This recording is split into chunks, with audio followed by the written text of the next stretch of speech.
What is up, guys? It's Verns back again with another SuperCoach video. Sorry, for some reason whenever I start my recordings it starts like 5, 6, 7 seconds late, which then ruins the intro to my video. So I'm just quickly editing this one in, so I hope you all enjoy. This time it's around 22 review. Now I know it's Friday, we've got the Pies game in like 6 hours or so. It's a bit late in the week for me to do my round review. Honestly, it was just one of the things I didn't get to it Sunday night. Monday was pretty busy. I kind of forgot about it on Tuesday, and then by the time Wednesday rolled around, I was like, you know what, I'll wait for teams on Thursday just so that I can do my review showing who's actually playing, because obviously we took the Libba concussion this week, which means we're down another player, so it is getting rough.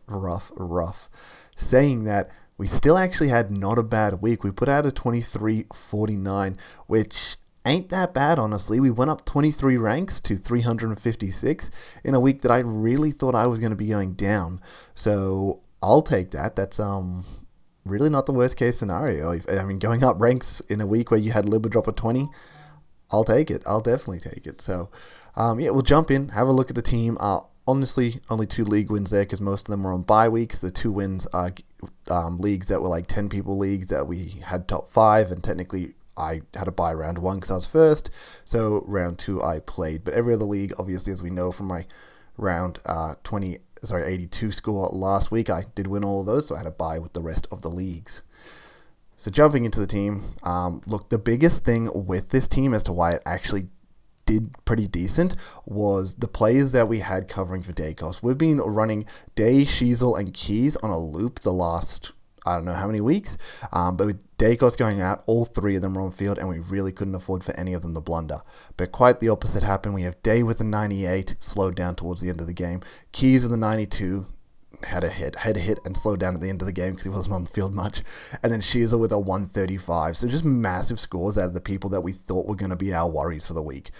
Jack McRae ends up being the real worry of our team, unfortunately. But I'm hoping with Libba going down, Jack will get more rotation on ball this week and actually be able to pump out a good score for us, because that would be honestly awesome. Like, Libba goes down, McRae comes in with a massive game. He's not highly owned, very unique in a lot of my matchups this week, so it could be very pivotal for me winning games.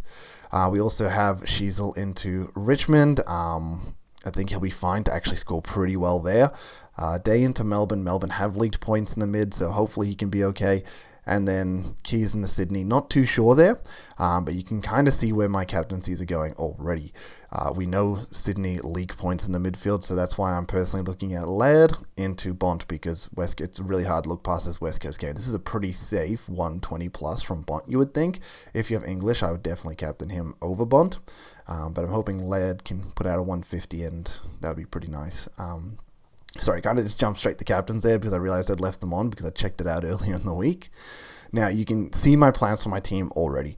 Obviously, I'm not really going to go through each and every player. It's the end of the season and it's very unique, and you guys probably don't want to hear it because you just don't really need to hear it at this point in the season.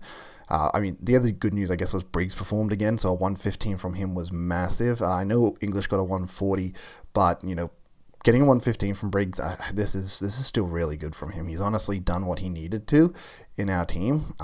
Unfortunately, obviously, English ended up really being the difference maker in this season. He was worth so many more points over any ruck, but it's all right. I mean, we got bailed out with Briggs when Darcy went down, so I really can't complain. Rosie, another one that's been massive for us, went for a 130 again this week, 3 weeks in a row. Sorry, Butters, 3 weeks in a row. We originally brought him in for Dunkley, thought it was pretty bad, and then he's gone 130 the last 3, and Dunkley's gone for a 70 and a 60 back-to-back.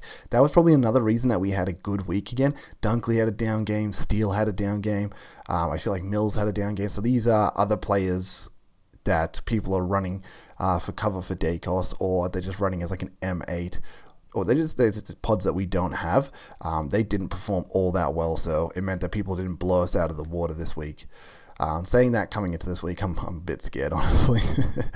But yeah, as we can see with my cover, we've got Fletcher playing tonight. Now, if Fletcher has a poor game, drops a 20 or something, we can roll the dice with Marek, because we can very easily just go Keys up into the midfield, put him on field for Libba. We don't get Fletcher's score, and then we'll get Marek's score over Davey. So that's pretty nice and easy for us. Unfortunately, we don't get to see who plays. We don't get to wait for Marek's score. We have to roll the dice with him. But, hopefully Fletcher can come out with a good game today. as I said, we're running a rookie now, and we're running our 23rd premium on field, so it's not feeling good right now. And if anything, this is probably the week that we're probably going to drop out of finals. It's the week that we are exposed, and we did mention this earlier in the season that we were going to be exposed if someone else went down because we weren't running any more trades. We have a great overall rank for it, and I'm very happy with that. And I don't play for leagues, so it's not the biggest deal, but it's always nice to win leagues, so it's a little bit unfortunate we're a bit exposed at the back end of this season. But yeah, as I said, hopefully Fletcher can come out with a good game and at least compensate something for Liberatore not being in. Hopefully McRae can step up with Liber out and once again compensate for Liber not being in, and we can actually push to a pretty decent score. That would be obviously the most ideal situation. For some reason, if English, maybe they're dominating, he gets rested, that would be brilliant. Just sub him off. You know what? You're up 50 points. 1 quarter left. I say 50, probably close to 100, 1 quarter left. Just take English off, rest him, it's fine. Let him settle in like a 120. I'll take that. I will take if English only scores a 120 on us this week. But yeah, we'll jump into the leagues real quick, just because we'll see how, I guess, the YouTube leagues went. Now, I'm projected to lose this game, by the way, so it's projections that we're looking at. What we saw happen is we saw 4th place JMM get up over the Orange team to get back into the semis. And then we saw Goonzilla get up on Wiz of Oz, who will play me. And honestly, even with the projected, they've got a much better projected than me, and I'm not looking hopeful for this game. I've looked at the team comparisons, and I don't feel good about it. So good chance that Goonzilla will probably be playing. I'm looking at the projected here, JMM in the finals. I'm guessing me and Hotshots have taken a bit too many hits at the end of this season, and our team's fallen a little bit apart. There's definitely leagues that I've looked at where you can see that people have played for leagues and they must have saved trades because they don't have day costs and things like that. But yeah, this one isn't going to be looking very good for us. So as I said, the only hope we really have is Fletcher going off. That would be massive for us. Next, so obviously the next Vern's YouTube 2. Similar thing here in the sense that, I mean, we have a chance of winning at least.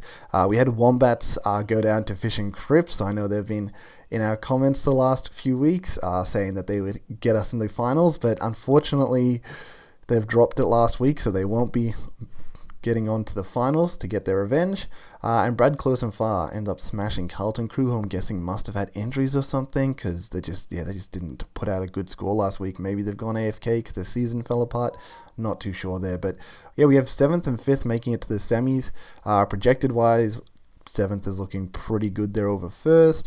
And me and 5th are very close. Now, I know that we don't technically have Briggs on field or Fletcher on field, so it doesn't count that into our projected, but I'm pretty sure that Brad Close and Far was in the same situation where he has players sitting on the bench that technically will swing on field once the game starts, and I think his players looked a bit better. So once again, not a game I'm feeling super confident in. It really comes down to how Fletcher goes, because if Fletcher drops us a 50, I'm not going to feel very confident, the 21 remaining premiums into their 22 premiums. But if Fletcher can actually pump out a good game, a premium level score, maybe we can actually get up in some of these. And then we'll just, I guess, go over these pretty quickly, but I'm projected to lose again in the Fantasy Take TV league. We actually have 4 players the difference in this league, but obviously we're captaining different people, so technically it shows 7 uniques, but there's only 4 players difference in this, so this one will be very close. Once again, that includes Fletcher being one of my uniques, so it's not good. It's not looking good for me in this league. Shoddy SuperCoach 2. Technically, estimated to actually win that one. I think when I looked, I actually felt pretty confident there. I think they also had Dacos on the bench and Liber on the bench too, so similar situation to me, and they're going to be relying on cover, so hopefully I can actually get a winner, make it to one final. And then the Public League, which I've smashed all season, I am probably going to get taken down as well. So look, right now we're not projected to do very well in our leagues, unfortunately. But as I said, I wasn't surprised about this purely because, as I said, we're playing for overall. We left ourselves exposed for if players went down that hopefully we can maintain a top 500 overall rank, but we might be exposed in our final series. But we don't know. Maybe Fletcher comes out with a massive game. Maybe he doesn't. Maybe Merrick comes out with a massive game to compensate. Who knows? I mean, we've got plenty of uniques on the field, so there's different ways obviously we can get up. Butters is another one of our uniques in plenty of games. Same with Keys, things like that. We just need the right players to fire at the right time. I don't see anyone actually putting a VC on Laird. I see a lot of them going for a merit VC, which I found a bit interesting there. I know GWS gave up a lot of points last week, but they haven't notoriously done that this season. That was definitely a bit more unlike GWS last week when they gave up a lot of points in the midfield. So to go merit there, I think is a bit crazy, especially in the sense that we know GWS love a double tag. We've seen them do that in the past, like Lockie Ash, and I forget who else has done it. Now, that GWS of this year don't really tag, but I wouldn't be surprised if for some reason Merritt got off the chains that they would put someone on him to cool him off. But even then, as I said, GWS have been good at restricting mids anyway. So, look, people looking for Merritt in that game, not a fan of it myself. Obviously, Collingwood, Brisbane, people have talked about Lockie Neal, who historically hasn't done that well into Collingwood. And Collingwood have been pretty restrictive in the midfield this season, but the Collingwood of recent weeks have been giving up plenty of points in the midfield. So, that's why people are thinking Neal could be a bit of a smoky this week for a bounce back game. We know he doesn't like playing at the G, but they're over at Marvel, so once again another reason why Brisbane could be why Neal could be a bit of a smoky on the captaincy there. Then we have Richmond North. I'm personally not really a fan of anyone this game with Toronto's current form. I have seen people actually putting the VC on Sheasel. He's had, out of the last 3 weeks, 2 130 pluses, so I can see why that's fair enough. I think Sheasel generally could be a pretty decent VC option. Not what I'm going to look for, personally, as we can see. GWF Carlton, Gold Coast Carlton, not really looking at that. St Kilda Geelong. Now, this is where Stewart comes into contention. I'm sure a lot of people are looking at Stewart into St Kilda, who love to give up points, saying that Stewart historically hasn't done well into St Kilda. We also saw St Kilda tag Sicily recently with Cooper Sharman, and as much as I know they played Hawthorn earlier in the year. Oh, hey Toast, how you doing? As much as they played Hawthorn early in the year, Sicily destroyed them, so they put a tag on him to sort of calm him down. I think they've learnt from earlier in the year that they can't just let these intercept defenders tear them apart, because that's how they lose games when they shouldn't. So I would expect them to put a cooler on Stewart as well, to not let Stewart just go mental from the word go. So I'm really not expecting a massive one from him purely off that fact. If they don't put a cooler on him or anything like that, then Stewart probably does go for the 160. So I guess that's why people are punting on it, but I honestly think they will. So that's why I'm going to steer clear of that one. And then Adelaide Sydney. Now, as I mentioned, Sydney have been notorious for giving up midfield points all season, so Dawson in his revenge game against Sydney, Adelaide really needing the win, Sydney really needing the win. This is going to be a really good game, honestly. I'm glad this is a 7:40 Saturday night game. It's going to be good to watch. Definitely the game I'm going to probably watch over the St Kilda Geelong game. Now, Dawson, Laird, it's hard to say which one you'd prefer. The averages are pretty much bang on each other. I think Laird has a better 3-round, probably 5-round. He's been playing a bit better in recent weeks. So Dawson's, 3-round 106, 5-round 112. Not great. He definitely was much better earlier in the season. And then, 114, 122 from Laird. So much better form from Laird as of recent.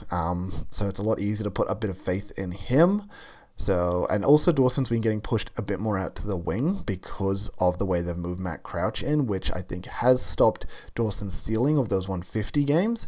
That's why I'm going to put the money on Laird to go off in this game. Now, obviously, if he doesn't, we have the very safe Bont on the rebound the following morning, or if you have English. Personally, I definitely wouldn't look at McRae. I think that's mad. I think obviously we ran Bont as captain last week for those that didn't actually...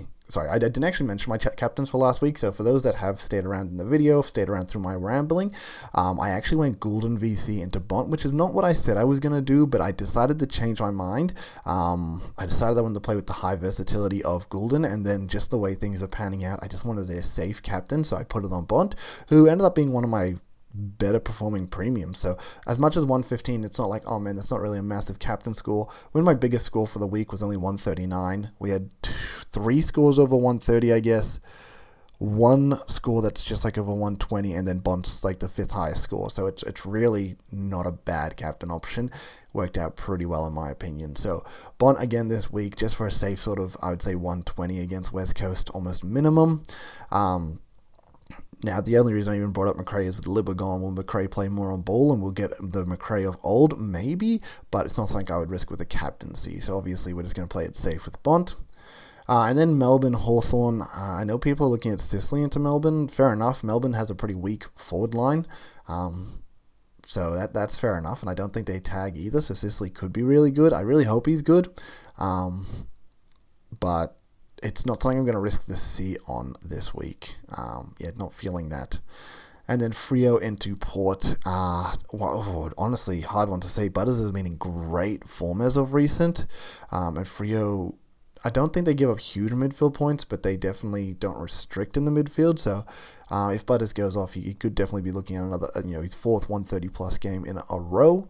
But yeah, it's not something I'm going to take the risk on. I think Butters is definitely more of a VC option. Obviously, we just have Bont as a nice safe option there, as I mentioned, English if you have him. So I think they're the safest options to go for this week. Like, obviously, as I mentioned, Stewart could be a bit more of a risky pick. If people want to go for Merritt, I guess. I think Sheasel's a better pick than Merritt, personally. Neil's obviously a smoky. Look, they're all premiums, and we know what they can do. We know they can put out big scores any given week, and sometimes they'll just pump out a massive score when you're not expecting it. So feel free to play risky with your captaincies, I guess, your vice captaincies, because you have pretty safe fallbacks in Bont or English. Even Laird, I think, is going to be pretty safe this week. So feel free to go a bit more risky with that. As I said, I'm going to play it to a degree safe, but I also think Laird could very much put out, I would almost think 120 minimum, and I'm hoping more close to that 140, 150 score. And then once again, Bont's probably also a 120 minimum, so very, very safe from both of them. If Laird honestly put out a 121, would I roll the dice with Bont? Probably, because I know a lot of people would roll the dice with Bont or English, and I would. It depends on my leagues, I guess, at that stage. As I said, I don't play for leagues. I usually just try and pump out the most total points I can, and that's why I set the team up like this, so that I can do that. But if for some reason I was going to find myself in a position that if I take Laird's 121, I'm going to lose 3 leagues, or if I risk it with Bont and he get like 10 more points, I can win, I'm probably going to roll the dice with the Bont. So we'll figure it out as the week goes. But yes, late video. I'm not expecting many views on this because obviously it's a Friday right before the game, and people probably tuned out for SuperCoach for the week. Usually get your SuperCoach intake on the Monday, Tuesday. So look, thanks to anyone that actually jumped in, tuned into the video, listened all the way through. I really appreciate whenever you do that. I always appreciate you just for viewing it in general. I appreciate those that obviously subscribe as well. We've had a fantastic year, so I hope everyone's enjoyed the journey with me this season. It's been my first real Uber Premium year that I've pulled out, so hopefully we can finish off top 500, see how we go rolling to the finish line, because we're slowly breaking apart as we go. But yeah, once again, thank you everyone, and I'll catch you next week, and best of luck with all your finals, especially for those that are versing me and probably got the free win. So I'll catch you then. Peace, later.